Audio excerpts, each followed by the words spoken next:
And I'd like to welcome everybody to this very first event of our series in collaboration with NADIT, exploring biodiversity and climate change to enhance teaching and learning in Namibia. As Share Screen Africa, we introduce experts from all over Africa to students and other audiences through creating virtual events, virtual classes on topics of interest and value to them, often supplementing their curricula.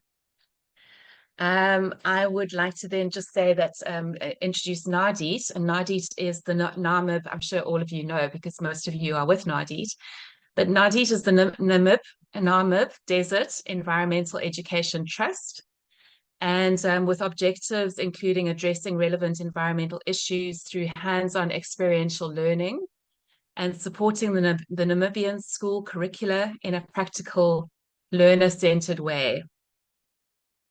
I would very much like to express my my appreciation and to acknowledge Alyssa Falkman, who we can see on our screen, and Pandaleni Haidongo, her colleague, and Victoria Kading for our co-creation of this series and for all the very fascinating discussions that have gone into its development. So today, our very special expert is Coris Kapehi. Coris is a project coordinator at EduVentures, an organization working in the space of environmental education and environmental sustainable development. He has a variety of skills which he applies to for the advancement of EE and ESD, and especially in developing educational programs and modules. He has a background in natural resource management. Coris has more than 15 years in conservation research and environmental education and environmental sustainability development in Namibia. So just a couple of things before we go into Coris's, before we ask Coris to give his presentation to us. We welcome you to put any questions in the chat. So you can type them in there and then they will be addressed when we have a little bit of a pause after the presentation. And you're also obviously welcome to ask your question live during the pause. Coris has structured his talk in two components. The first one's on biodiversity and the second one is on climate change. And we will be taking a pause after each one of those so you can ask your questions that are relevant to either of them or at the end to both of them combined. So, and then what is one other thing is that due to Coris's connectivity, I think it is, his slides advance a little bit slower than his speaking. So there might be a pause in the slides that come up, just yeah, so that you know that. And with that, I'd love to pass over to Coris. Thank you, Kirsten. Yeah, my name is Coris Kapehi. I work at EduVentures. EduVentures is an environmental education organization in Namibia. We basically work in the space of environmental education and education for sustainable development in Namibia. My talk is, like Kirsten said, is structured in two. One on biodiversity, which I will start off with. So to go into biodiversity, so basically, sometimes you get sentences like this one here on the screen. Namibia is home to a stunning array of diversity of diverse plants and animal life. Landscapes that range from the arid Namib Desert to the lush Caprivi steppes. This ancient land harbors a rich tapestry of genetic species and ecological diversity. So therefore making Namibia a true biodiversity hotspot. But in order to understand really what this sentence means, you then, because there is a lot of issues, there is genetic, there is species, there is ecological diversity. So in order to understand basically what is being said here, you need to then understand what biodiversity is. So the word biodiversity basically is divided into two components. There is bio and diversity. So bio basically means life. You have a lot of other disciplines in science that also contain the term bio. biochemistry, biophysics, and in all those terms, the term bio basically refers to life. So biochemistry refers to the life of chemistry organisms. Biophysics refers to the living physical component of the earth. So basically the term bio stands for life. And then another component that is to this word is diversity. And diversity is basic. It means a variety of different things. So if you put bio and life together, then you would have a variety of life, a variety of different lives. So in simple terms, then biodiversity can be described as the variety of all living things. This includes plants, animals, microorganisms, and also their interrelationships. So basically how they interact with each other in the spaces that they live in. And this space that they live in is referred to as the ecosystem. So in a nutshell, then biodiversity basically describes all the living things, be it plants, animals, microorganisms, and how they interact with each other in the spaces that they live. So basically that is what biodiversity is. And to also go further into a nutshell, biodiversity is then divided in three facets. There is genetic diversity, there is species diversity, and there is ecosystem diversity. When we are talking about the genetic diversity, we are talking about the variety of genes and the genetic information within a species or a population. So this includes like things like your DNA, your genes, and your chromosomes. And when we are now talking about species diversity, we are talking about the number and the variety of different species within an area. So this ranges from microorganisms to large animals and plants. So when we are talking about the species diversity of a certain place, we are talking about the number and how many different species are found within that area. To go on to ecosystem diversity basically refers to the different ecosystems, such as the forest, the grasslands, the wetlands, the ocean, and also the interaction between the species that are occupying those systems. So to break it down further, I would then like to emphasize the following, that you are a male person, for example, you have brown eyes, you have dark curly hair, and your nose is straight. So this is basically the results of your genes and your chromosomes. So the chromosomes is X and Y chromosomes, XX in female, XY in male. So that is why then you are the male. The brown eyes, the dark hair, the straight nose, these are the results of your genes, and you are actually have inherited them from your parents, and you are able to also, your kids are also able to inherit them. Coming then to species diversity. So then a human being, meaning that you belong to a certain group of animals. So you are a human species, Homo sapiens. And then to go into ecosystem diversity, you live in Okakarara, you are a teacher at a local school, and you hang out with James and Joyce. So this is basically your environment and how you interact with your ecosystem. So in a nutshell, that is three types of biodiversity: the genetic, referring to the genes and the genetic information within a species or a population; diversity, referring to the number and variety of species in an area; and ecosystem diversity, referring to the different ecosystems like the forest, the grasslands, and even the various niche that each species occupies in this ecosystem. So now to go a bit further into genetic diversity. So genetic diversity is basically important because it allows species to adapt to the changing environment and to withstand diseases.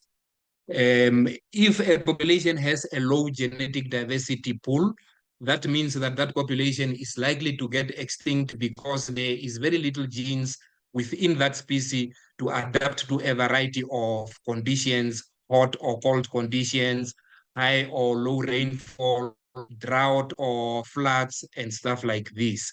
So basically, the more genetically diverse the species is, it enables the species to evolve and survive over time. And another thing with genetic diversity in Namibia, Namibia has varied climate conditions. So basically from the desert ecosystem in the western part of the country to the savanna ecosystem in the Caprivi of Namibia. So therefore, the genetic diversity among species that lives in such a diverse system is also higher. So yeah, then in the end, basically protecting genetic diversity is crucial for the resilience of Namibia's ecosystem and resources. That means we therefore need to protect our genetic diversity exists currently in Namibia so that we are able to protect our ecosystem and resources. So, and an example of genetic diversity, for example, shown here is cows. We can see that these are all cows. You have a Jersey cow, you have a Simmental, you have a Brahman, you have a Guni, you have Bonsmara, and all these are all cows. They all belong to the species of cows, but they are bred for various reasons, and therefore the genetic diversity is also varied. A Jersey is bred for milk. A Simmental is bred for meat. Bones Mara also bred for a different purpose. So the genetic diversity in cows is that varied. And then you also have a lot of other examples of genetic diversity that exist in Namibia. You have genetic diversity in terms of goats. You have Boer goats, you have Angora goats, you have the Savannah goat. These are also all the genetic diversity that exists within goats. Also the same in dogs, also the same in chickens, especially all our domesticated species are so genetically diverse that they are actually able to withstand and adapt to the various conditions that we put them through.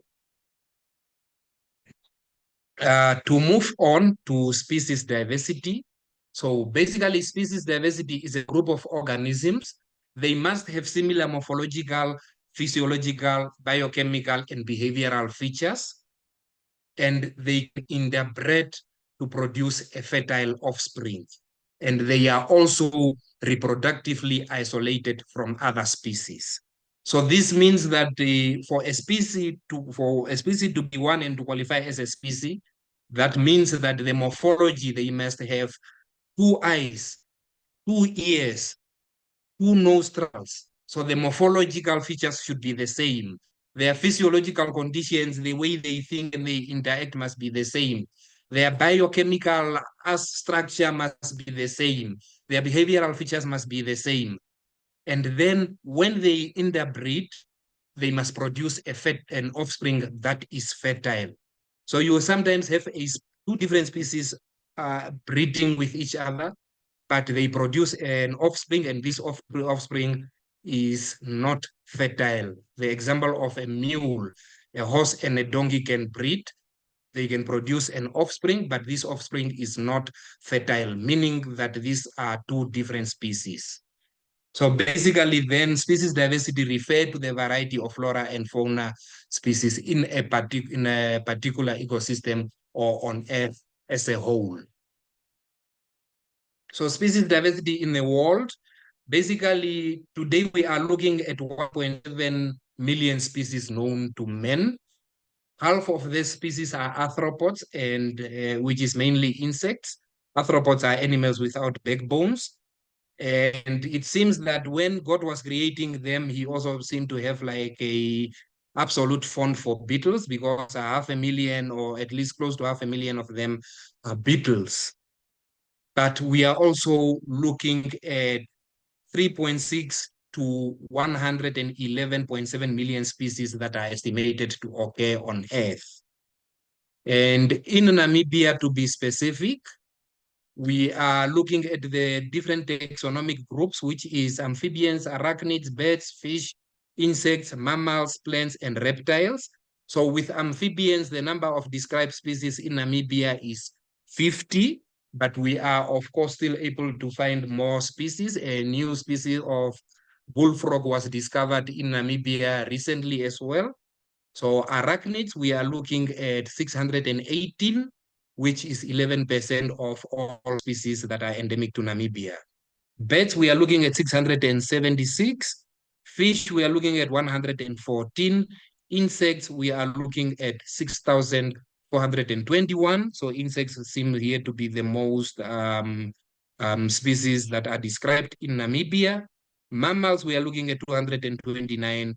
Plants, 4,334. Reptiles, we are looking at 254 species of reptiles that are described in Namibia. So ecological diversity, basically ecological diversity, then, like I said, it refers to the variety of ecosystem and ecological niches in a given place. So basically, Namibia is also home to a variety of ecosystems, from the Namib Desert, sand dunes, even within the Namib Desert, there is a variety of ecosystems. There is the dune crest, there is the middle part of the dune, there is the end part of the dunes, and this is also then also affected by the orientation to the sun and all these issues. So ecosystems basically are diverse also within ecosystems. So like the desert ecosystem, there you will also have a variety of ecosystems that are also found within this bigger ecosystem. And we are then also looking at the interdependency between these ecosystems and how they interact with each other to function, basically. And basically also we know that Namibian species have adapted to thrive in the country's harsh and arid climate, demonstrating the resilience of its ecological diversity. So then also to further explain the ecological diversity, you are an individual. If you take your family and your neighboring family, you make a population. If you then also then take now the neighboring communities, for example, you live in Windhoek, you have Katutura. Within Katutura, you have Soweto, you have Vanahenda, you have Reikmansdorp. So these are then forming the community of Katutura. Then if you then have to go further on, an ecosystem is the ecosystem of Windhoek. If you take then Windhoek, you take Katutura, you take Kommersdal, you take Eros, you take whatever, you put them all together and you form an ecosystem. And Windhoek is also then found within the Auckland Savanna, the surrounding area, which then makes it the biome. So if you then put all the biomes together, you then get a biosphere, basically. Yeah, and then why are we looking at biodiversity? What is its importance? So biodiversity is important for a variety of reasons. It is crucial for our health and the resilience of ecosystem. It provides resources, it supports food webs, it also regulates the climate. So basically, diverse ecosystems are more productive and able to withstand environmental challenges. So if we preserve biodiversity, we ensure a continued availability of valuable genetic resources and medicinal compounds that are found within protecting biodiversity, for example.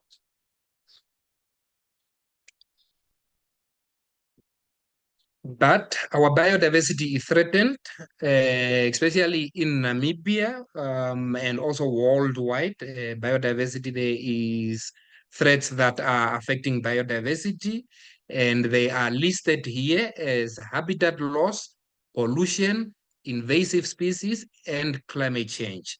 So when we are talking about habitat loss, we are talking of habitat loss in terms of various activities, such as deforestation activity, which fragments the habitat, urbanization activities also, which then destroy the habitats for settlement purposes because the human population is increasing, people are flooding to the cities, and they need to make create space for living. In Namibia is a good example, especially in Windhoek, where we have all these informal settlements coming up with Havana, Sievedelan, Agdelan, Oriagabdam. These are all urbanization activities that are leading to the destruction of the habitat. We also have agriculture. Of course, we know the agriculture in Africa and in African setups. We clear the land to create space for agriculture, especially if it's crop farming. So basically, all this leads to fragmentation of natural habitat, and they put many species at risk of extinction. So pollution is the next aspect that threaten biodiversity. So through pollution, we know we have a lot of activities going on. Pollution is basically the release of toxic chemicals, plastic waste, and other forms of pollutions that are contaminating the ecosystems. So this can basically then harm the population of wildlife. Invasive species, we are talking about non-native plants or animal species that are introduced into an environment. So for example, if you introduce, in Namibia, we have a good example of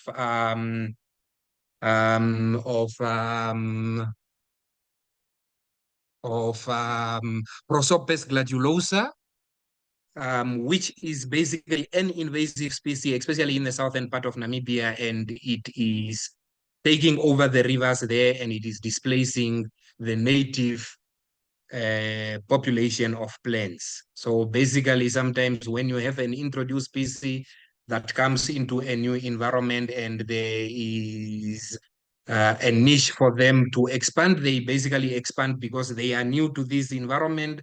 There is not a lot of predators against them. So basically, they can basically then take over a certain habitat, basically disrupting then the ecological balance.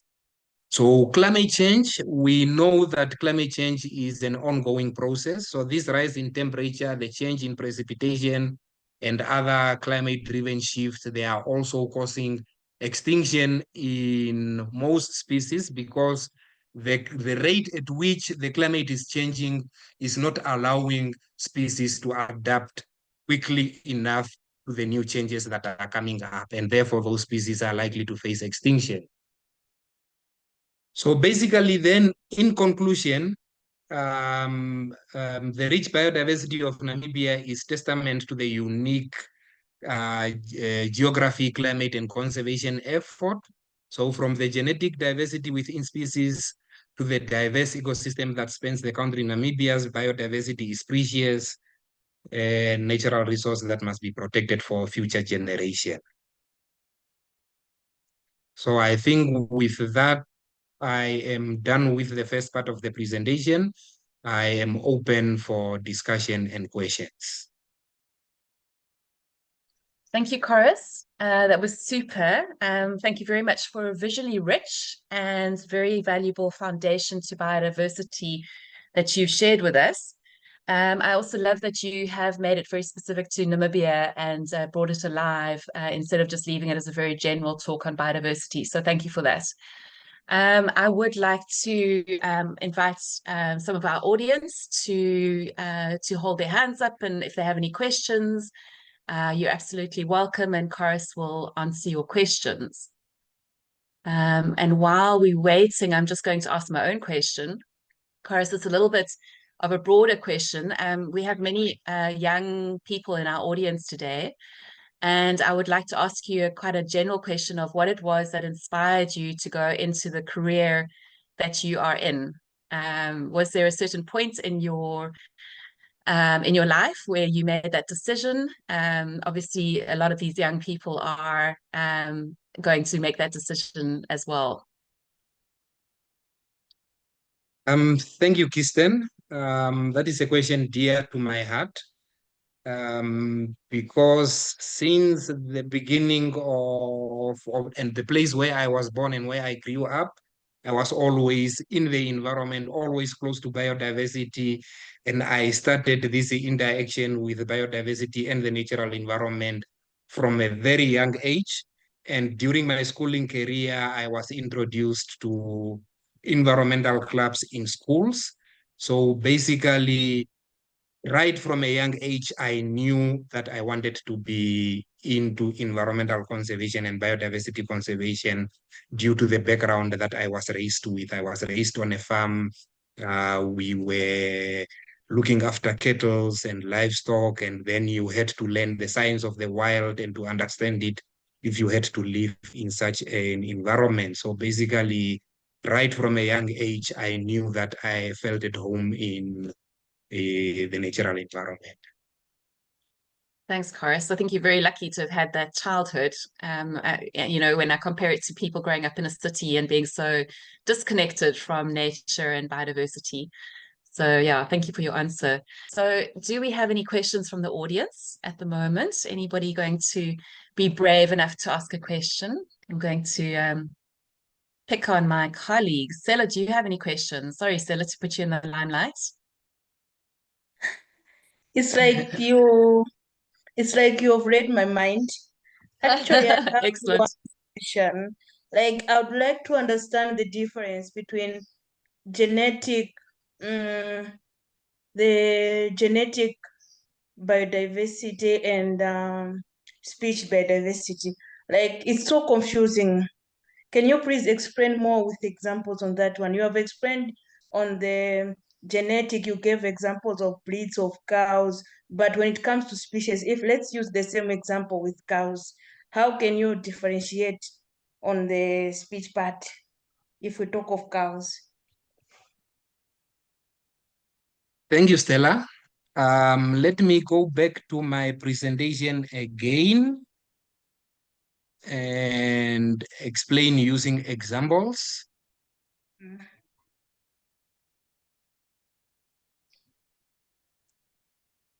So, yeah, the difference between genetic diversity and species diversity is that genetic diversity refers to the genetic makeup of an individual person or an individual species. So here we are talking about you as seller. What is the genetical makeup that you inherited from your parents? This can be then the hair type, the color of the eyes, your height, your sex, and the various other aspects that makes you look like you. But you are a species because you are a human being. Kirsten is also a species because he is a human being. A cow is also a species because they belong to that group of organisms that have similar morphology, that have similar behavioral features, and when they breed, they can produce an offspring that is fertile. So take, for example, a dog and a cat. These are completely two different species. They can try to breed, but nothing would come out of it. Or if anything comes out of this breeding process, that offspring will not be fertile.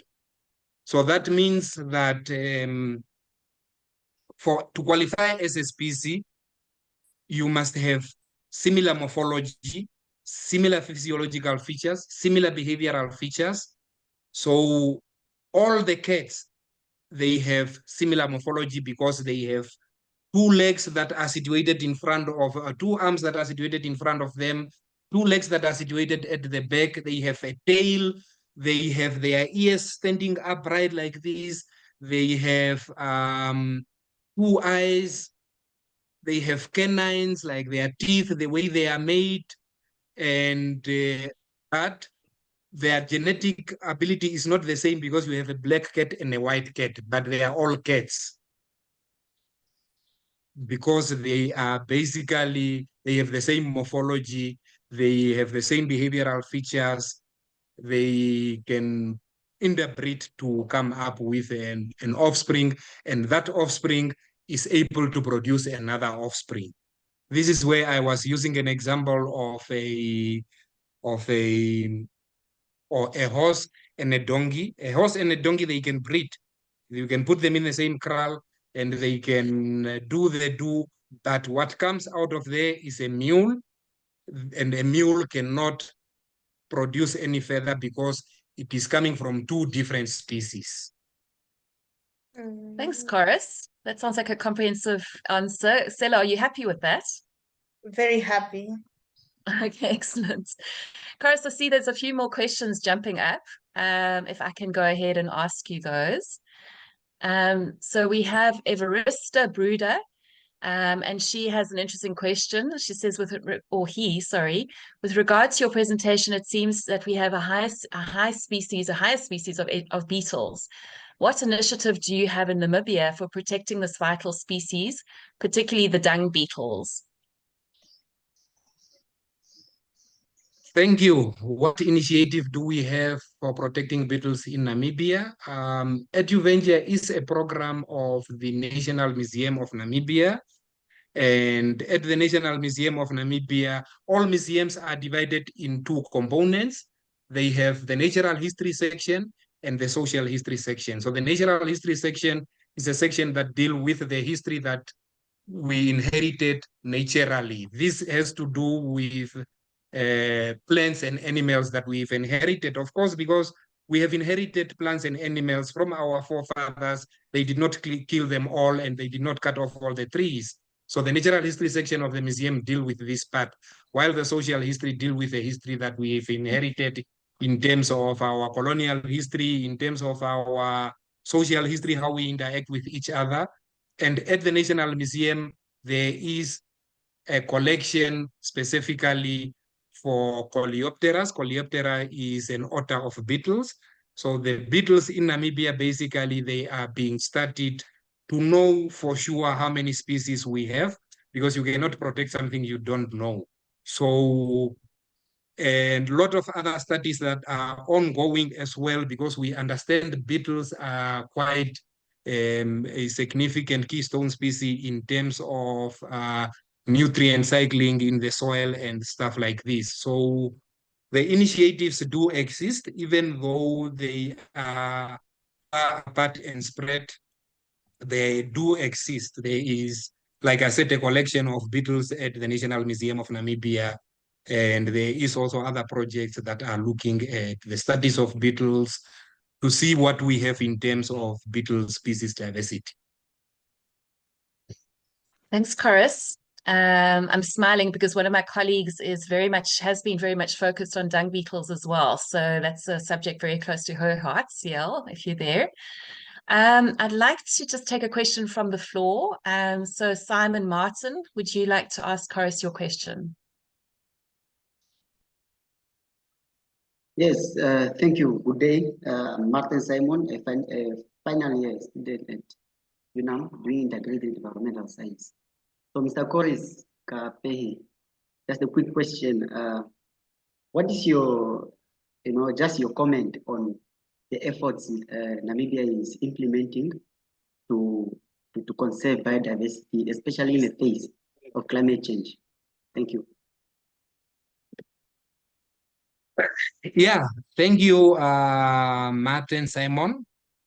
That's a good question.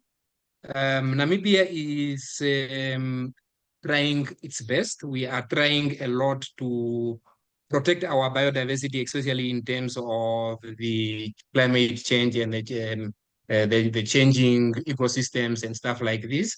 We are a member of the CBD, Convention on the Biological Diversity, which basically is a United Nations run body that is responsible for biological diversities worldwide. And also we are members of the Paris Agreement, which is looking at the reduction of the temperatures of 1.5 degrees Celsius. So we are basically in the right space and in the right approach as a country to look at or to tackle challenges that are associated with biodiversity conservation and climate change. If you also look at Namibia as a country, 40% of the country is protected, be it either national parks, government parks, be it through conservancies or community forests and fishery reserves. So I think Namibia as a country, we are doing well and we are on the right track in terms of biodiversity protection and climate change. I hope that answers the question, because there is quite a lot to discuss in that regard. Namibia as a country, in terms of the policies that we are implementing, the CBNRM policy in Namibia, which advocates for the protection of communal areas for resource use. We have national parks. We have a lot of other policies that are also set up to ensure biodiversity conservation and adaptation and mitigation against climate change. If you look at the national climate change policy as well, for example. So we are strategically located to basically tackle the challenge of biodiversity conservation and climate change in Namibia. Thank you, Chorus. I think everybody in the audience knows, but just to remind you that the next part of the presentation will be on climate change and its effects on biodiversity. So we will go further into that discussion. I see that Emmanuel, you've got your hand raised. Would you like to jump in with your question? Yes, I would like to ask. First, I would like to say thanks for a good presentation, though. Can you please, Mr. Kapeli, can you please go back to the slide where you have importance of biodiversity? So you said that biodiversity is crucial for the health and the resilience of ecosystem. So can you please elaborate more with an example? How does biodiversity plays crucial roles in health and the resilience of ecosystem? Yeah, no, thank you, Emmanuel. Yeah, biodiversity is crucial for the health and resilience of ecosystem, because biodiversity is dependent on each other. If you remove one component from the biodiversity, it will usually have triple effects on the other components of biodiversity. This is basically what we are trying to say here, that by protecting one aspect of biodiversity, for example, if you protect a keystone species is a species that has significant importance on the functioning of the biodiversity as a whole. So, for example, if you remove elephants from a system, other problems like bush encroachment, for example, will come up, because elephants naturally, they keep the savanna open. They uproot trees to keep the savanna open. So basically, if you remove elephants from that system, that means that you are allowing opportunities for opportunistic species to come and overtake that space and that niche. So all species basically are linked to each other. So if you remove one part of it, if you remove beetles from the system, for example, beetles are very important in terms of soil fertilization process. So if you remove beetles, then dung will not be recycled and taken down into the soil to allow for a fertile soil, for example. I hope that answers your question, Emmanuel. Thanks, Chorus. Emmanuel, are you happy? Yeah. Okay. Good. Okay, Chorus, I see that there's quite a few questions still. I think we've got 3 or 4 questions in the chat. But what I'd suggest is that we move on to your next PowerPoint presentation and that we continue the discussion afterwards, because we do have a little bit of a time limit. Thank you, Kirsten. So I will move on to the next part of the presentation, which is climate change. What is climate change? Basically, what climate change is the long-term shift in the global or climate patterns. These changes are mainly driven by human activities, and they are causing the planet to warm up at a fast rate.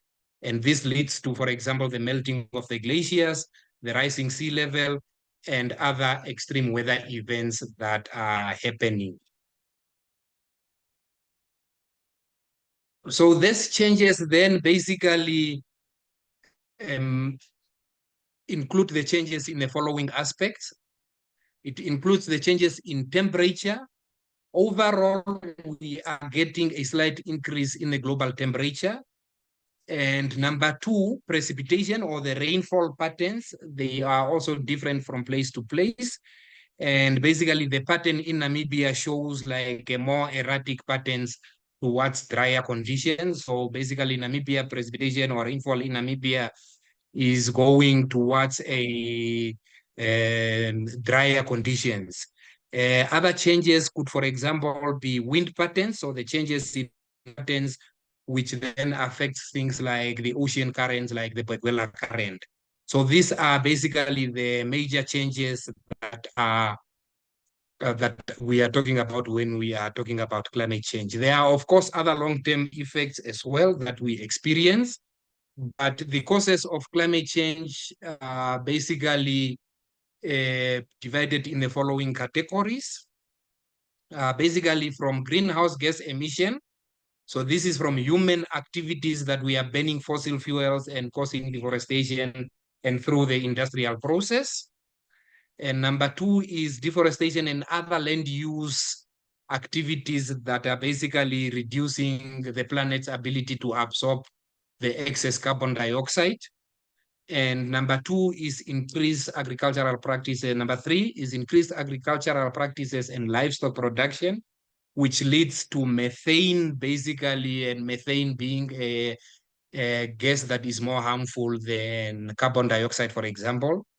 And the natural causes of greenhouse gases include the movement of continents, like continental plates, the shift, and also volcanic eruptions. So these are the four main causes of climate change. Number one, greenhouse gases from human activities. Number two, deforestation also due to human activities and the changes in the land use.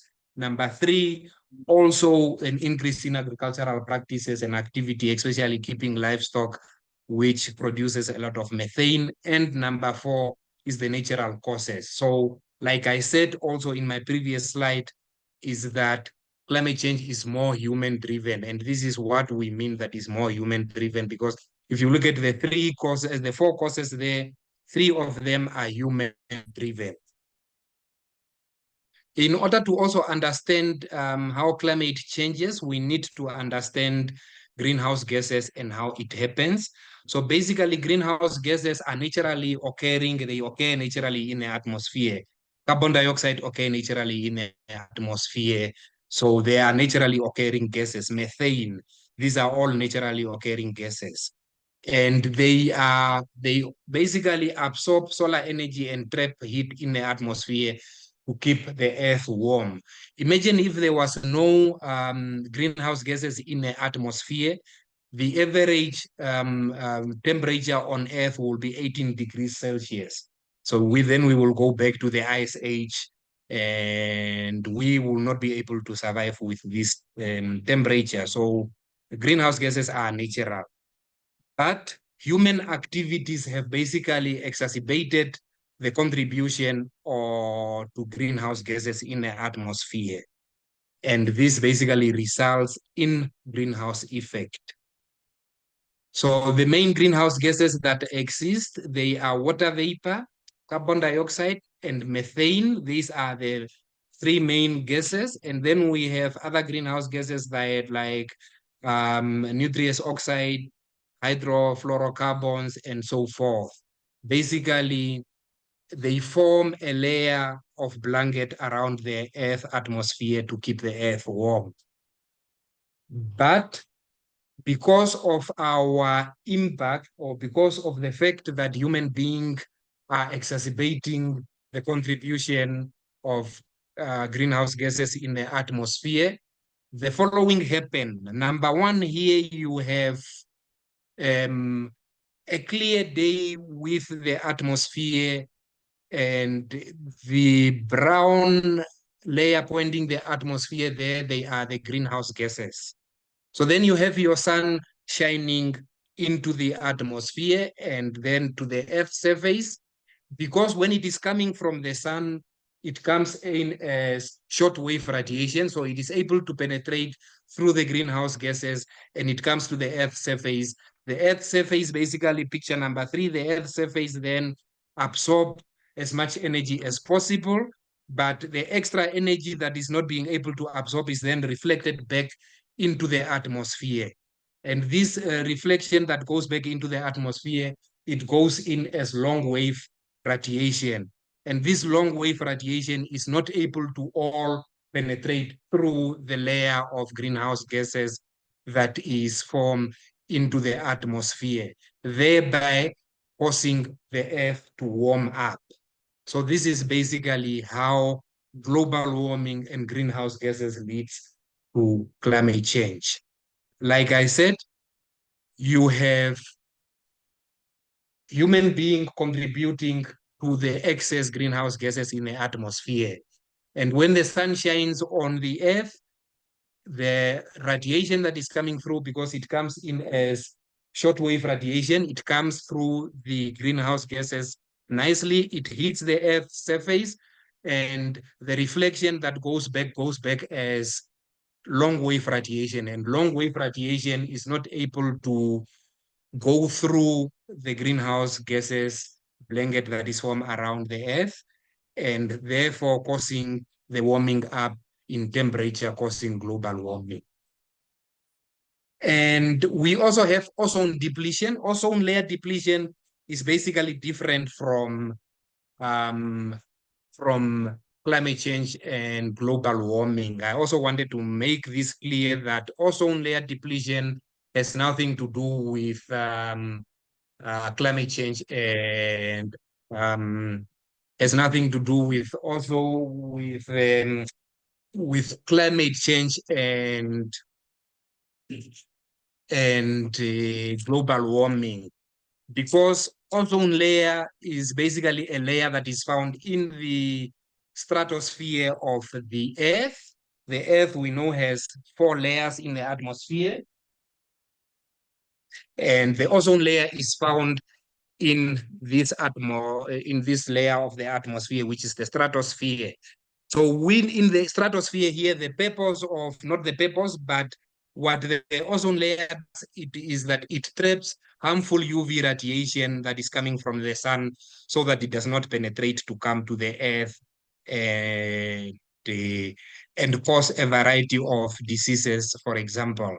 So, but then since the 1970s, there has been a reduction in the ozone layer. So basically, this reduction is also greater in the polar regions.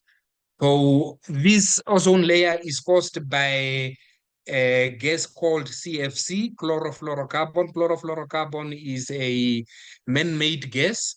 So basically, it was created for use in refrigerators and air conditioners.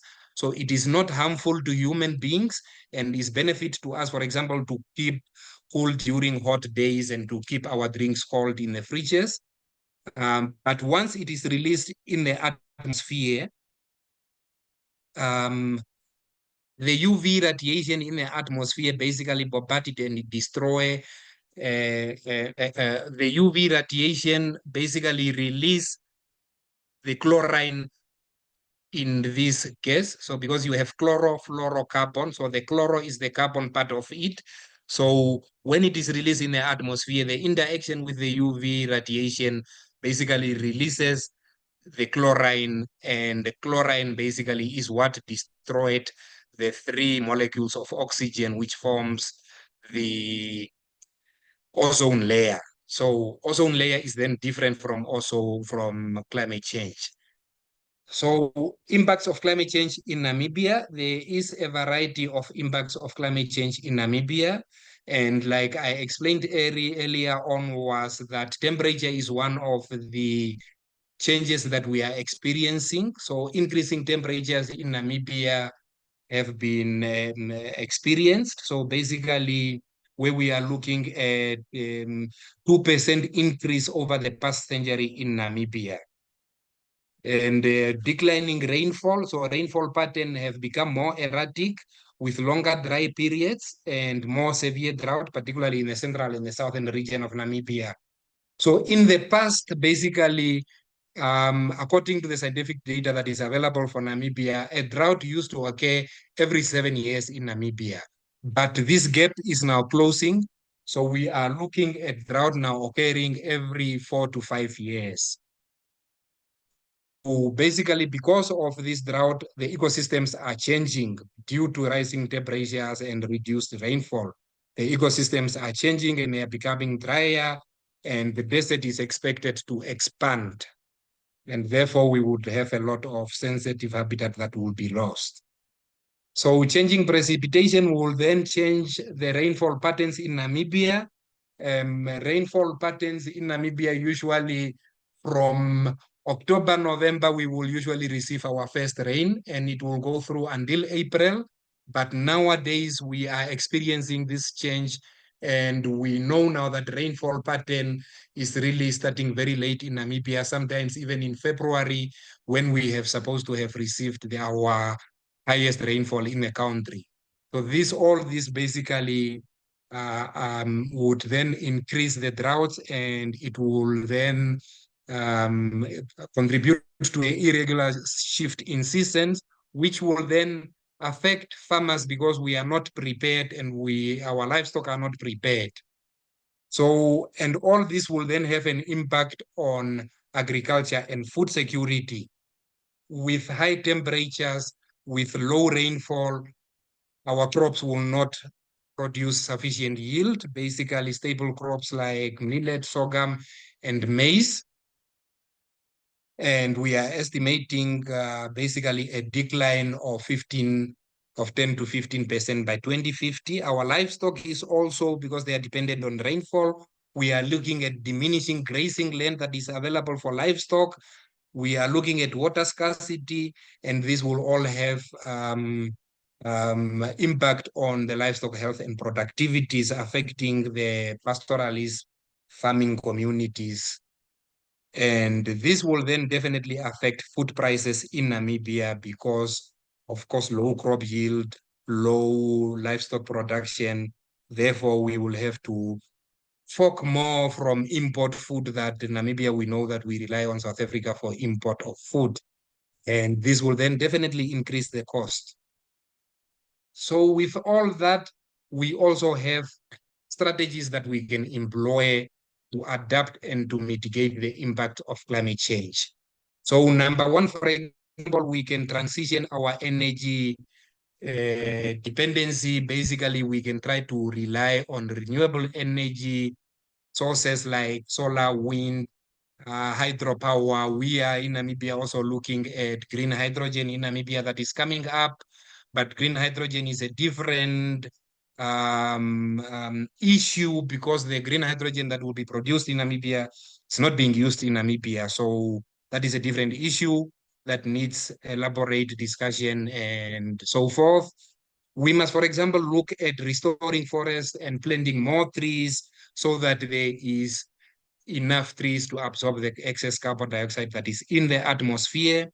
We must look at adopting climate smart agriculture or climate smart farming practices such as agroecology, where we do crop rotation, we do precision irrigation, for example, drip irrigation.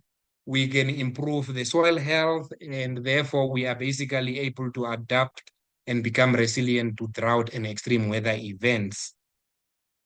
So another option that we also have is, for example, in terms of adaptation or in terms of adapting and mitigation strategy, we can look at building infrastructures, for example, sea walls and stuff like this, and come up with early warning systems or indicators that is basically able to warn us that 2 years from now on, we are having a drought, we must therefore reduce the number of our livestock and so forth. So I think with that, then I have also come to the end of this presentation. The floor is now open for discussion and questions. Thank you. Fantastic, Horace. Thank you again for a wonderful presentation.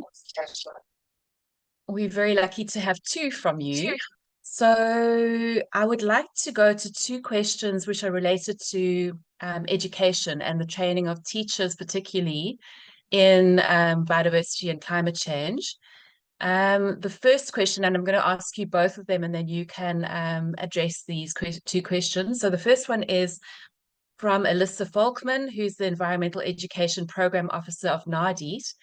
She says that, okay, given that there are many teachers in our audience, how do we begin to teach about biodiversity and climate change in our schools? So that's the first question, Coris.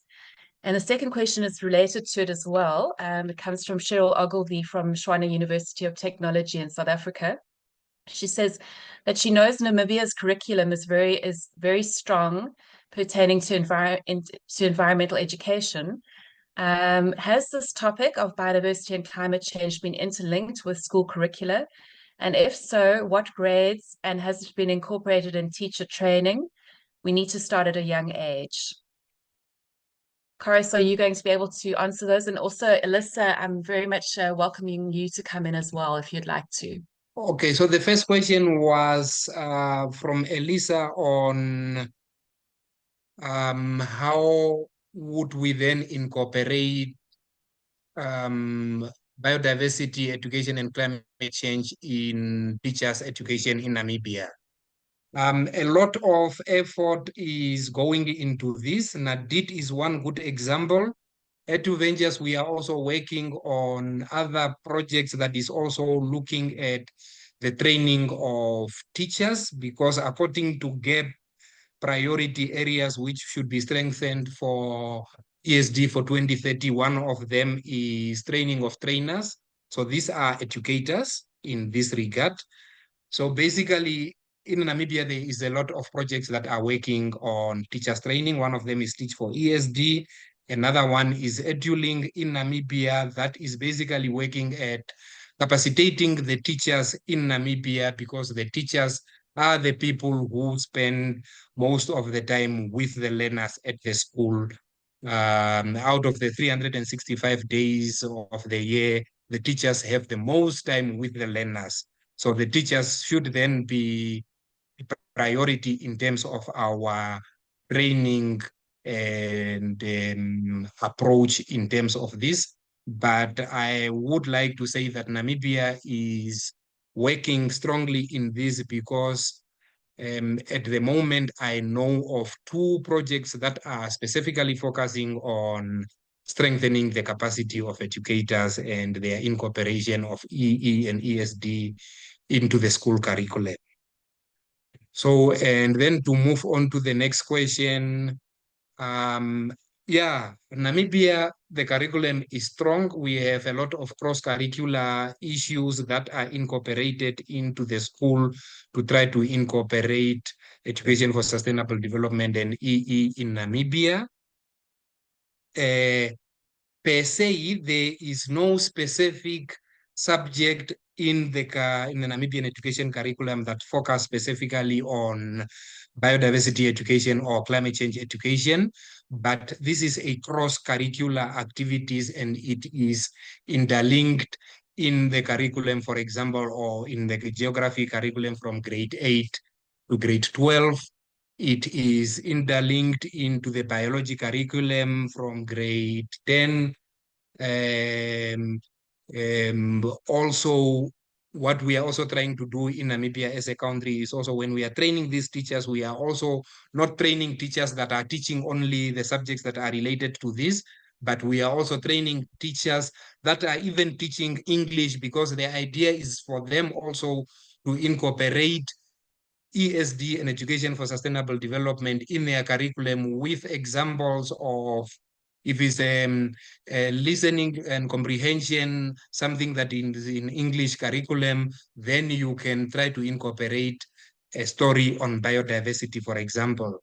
Or if you are a mathematics teacher, you are calculating volume, then you must, for example, calculate the volume of water that you are able to harvest from rainfall, for example. So, like I said, there is no specific subject in the school curriculum that is targeting biodiversity and climate change education, but it is a cross-curricular activities and is incorporated in many subjects like history, life science, geography, biology, development studies, and so forth. Super, Chorus. Alyssa, would you like to come in with anything to add? Alyssa, oh, there we go. You're unmuted now. Thank you. I think Chorus actually covered most of it. So just also to answer to Cheryl's question, speaking, for Nadid, we are involved in the Teach for ESD program. We run it, and a lot of our alumni are here today. I'm glad to see them. But also our greater Namibian Environmental Education Network members and UNAM students. I think, as Cara said, it is a cross-curricular issue. It is in the beginning, it is in the syllabi of almost all of the subjects. Environmental learning is at the forefront of the cross-curricular topics. But my question also to Chorus is, and what I find our teachers in our programs struggle with a lot, is how do we actually do this? Because it's not that clear. So how do you, especially if you are a maths teacher or a history teacher or a chemistry teacher, or even if you are a pre-primary school teacher, Chorus, maybe this is something, my question is very specifically, do you have any examples of what is the next step that teachers can take to teach about biodiversity or climate change? And what should they be considering when teaching this at different phases? Thank you. Thank you, Alyssa.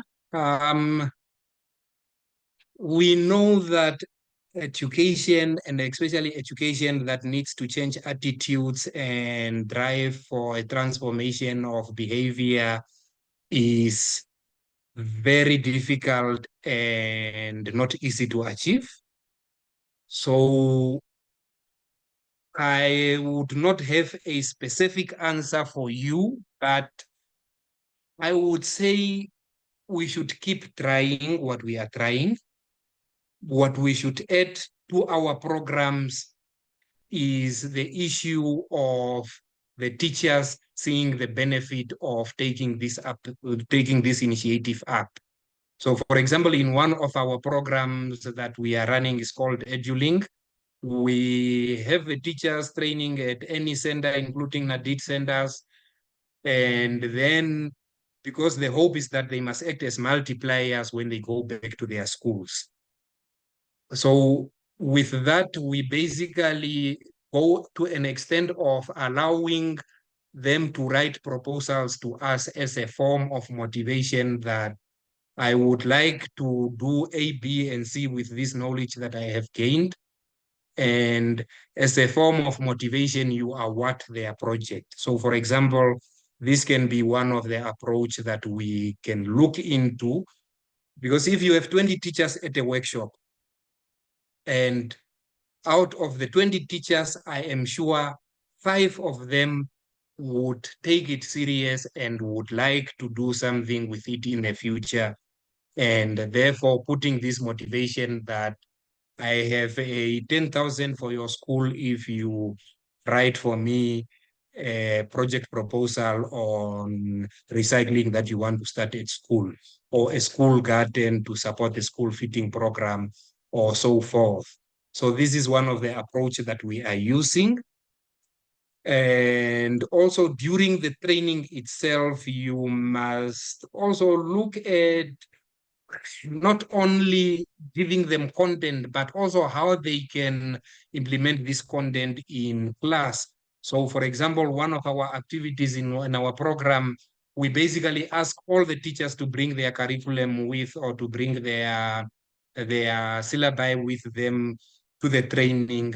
And then we work together with the school teachers to say, how can you incorporate environmental education or climate change or biodiversity in your activities. So, but like I said, Alisa, it's not easy for education that is meant to change attitudes and behavior. But at least we are trying, and slowly but surely we are seeing a light in the tunnel, or at the end of the tunnel, basically, where more schools are coming up with projects and initiatives, and they are working towards greening their school environment. And so, yeah, I think that is my comment on that. Thank you, Coris. Thank you, Alyssa. Interesting conversation. I would like to refer back to a question that was asked ages ago for the biodiversity section of the presentation. It's by David Kavanagh. He asks, can genetic diversity result in speciation? And how does the environment affect species diversity? Can genetic diversity affect speciation? Yes.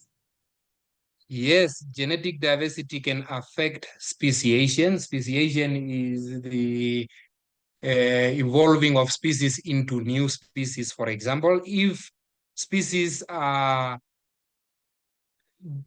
genetically isolated for an extended period of time, and they can then become a different species. So definitely genetic diversity can lead to speciation.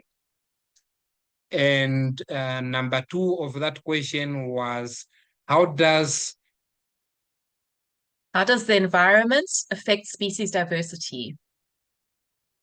Yeah, species diversity is basically affected by the environment in the way that various species are adapted to various environment. This is why we have polar bears in the tundra regions. This is why we have hippos in the river, because that species is basically adapted to that specific species, to that specific environment, and its tolerance is only so much, because other species have what we call environmental tolerance, that it will tolerate. So a species with a bigger environmental tolerance would have bigger space for living, because if it can live in degrees in -5 degrees Celsius, and it can also live in 30 degrees Celsius, that means then that species has a bigger tolerance for the environment, and it can adapt to most of the environmental challenges. So in that sense, the environment affects species because the environment is made up of specific issues like temperature for that environment, rainfall for that environment. Some species do not like an environment with high rainfall. Other species cope well with environments with high rainfall. So I would say in that regard, the environment affect the existence of species in a particular area. Yeah, I hope that answers the question. Thanks, Coris. I hope it does. David. I just wanted to say, Coris, that you're having a lot of comments coming up in the chat about how wonderful and valuable your presentation has been. So I'm going to leave it up to Maret to communicate with you and with Alyssa about how they can access your presentation. So yeah, you can, if you read the comments, you'll see that there is a lot of interest in your presentation. So thank you for that again. I see that Cheryl has her hand up. Just one second, Cheryl, before you start. Coris, you were very, yeah, it was really great that you agreed to take a few more minutes with this presentation of yours and answering questions. Are you still happy to continue for another 10 minutes? Yeah, another 5-10 minutes will do. Okay, perfect. Okay, go ahead, Cheryl. Hi, Coris. Thank you for an excellent talk. Actually, two talks. We can't do more than what you are doing. But but we're going to have to start hitting the schools quite heavily. I'm an environmental educationist, and I'm also a lecturer at Tshwane University of Technology. And I have noticed over the years, I've been involved in environmental education now, I'm going to give my age away, since 1986. And we have been educating children for a very long time. And no matter what, we need to find ways and methods of teaching the whole school approach. And we're going to have to start rewriting the curriculum textbooks, because it's time now that we start educating the youth. The youth don't understand the blanket effect. They don't even understand CFCs because they can't see it. They just feel it with temperatures, and they just see it with heavier rainfall. They see it with floods, but they just think that's just the norm. But we're going to have to show them that their actions are causing this. So we have designed so many different kinds of programs. Yes, the programs are working wonderfully, but they're still battling to understand the concept of climate change. I have touched on it in my thesis as well, but we still got a long road ahead of us, and we still got to try and design better programs to get this through. And I'd just like to say I have incorporated NADIT into my thesis as well, because I've been there when I was a little bit younger, and I saw the amazing work that NADIT is doing. And I've taken that, and we've been networking through ESA, and we've been working on various programs to try and educate children. But thank you, Chorus, for not giving up. Never give up. The talk that you gave, or talks that you gave today, are fantastic. Now we just need to put that knowledge into hands-on activities, and I don't know how we're going to do it, because the information's there. But as what Elisa said, we have to start changing attitudes and perceptions. They don't think there's a problem. They've got no idea, but they don't even realize it's their actions that are causing this. Okay, so I don't know, Lisa, I don't know if you said 10 minutes. Sorry, I've taken up most of that. But thanks, Kirsten. Thank you. Thanks, Cheryl. Thank you, Very valuable Kirsten. Thank you, points. Cheryl. That is very nice support from you. We will keep trying. EduVentures, NADIT, and other environmental education organizations in Namibia. We will try effortlessly and tirelessly in our approach. Thank you. Chorus, would you have time for one more question? Okay, super. I actually have 3 here, so I'm afraid I'm going to have to pick. And I'm going to go with a question by Paul Andre de Georges. He writes, across the tropics, says with ocean warming, coral reefs are bleaching and expelling symbiotic algae from the corals and resulting in their death. Would you like to comment on that at all? Can you repeat that again, please? Sure. So he's talking about the coral reefs and how with climate change, ocean warming, the corals are bleaching, and that they have a symbiotic relationship with algae. And with the bleaching, the algae are being expelled and resulting in the coral's death. Yeah, thank you. We know that the ocean is basically the biggest absorber of carbon dioxide that is in the atmosphere. So with this absorption of carbon dioxide into the atmosphere, this changes the chemistry of the water. It changes the pH level of the water. And when this changes, so this is what basically then also leads to the bleaching of the reefs, of the coral reefs, and it then affects this whole symbiotic relationship between the coral reefs and the algae that lives there. So this is then due to, we are releasing carbon dioxide into the atmosphere, but most of it is taken up or absorbed in the ocean. So the ocean is also one of the biggest absorber of CO2 from the atmosphere. But the more we are producing, the more it's taking up, and that in the end would have an impact on the chemistry of the water in the ocean and the pH of the water in the ocean, thereby then affecting the microorganisms and all the organisms that live in the ocean, which include the bleaching of the coral reefs and affecting the symbiotic relationship between the two. Thank you, Coris. Excellent answer. I'd like to say that your knowledge is very wide and deep. So thank you for sharing it all with us today. And yeah, with that, I think we're going to end today. I'd like to tell everybody that we have our second event is next week on the 15th of May. And we will go a little bit deeper into climate change and how it affects biodiversity. I'm not sure, it'll just be a different perspective. So please join us for that, and we will continue this journey. Looking forward to it, and thank you all. I wish you all a good evening.